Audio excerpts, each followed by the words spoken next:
kia in buk lo zeli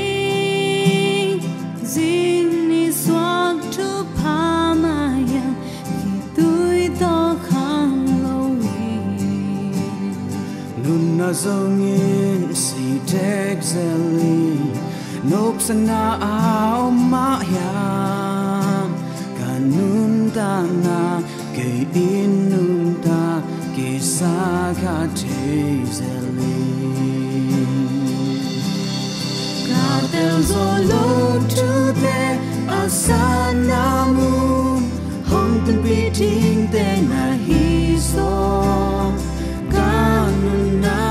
ane to pan hong ze et hyam ye lo ding ganun dam na he saw happy na ham he saw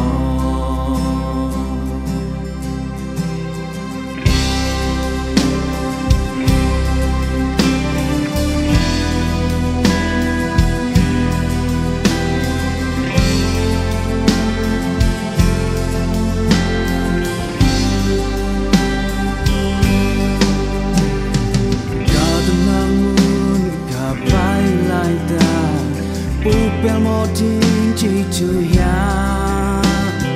hun le ni ten hong kem san se gai lo tin ka ya ka ku te tu ya ma lo to ding tang ding piang te lo ya ka huang zin na ke ya be kin ka swan hi zo ka ya to the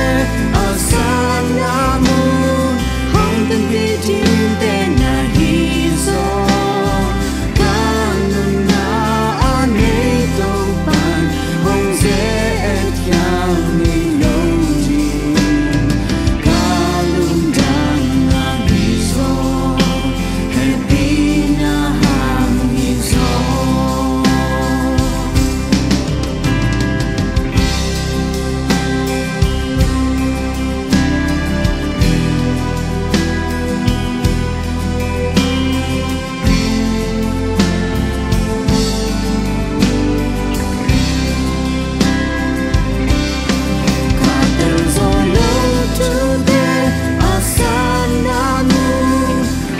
beating then I hear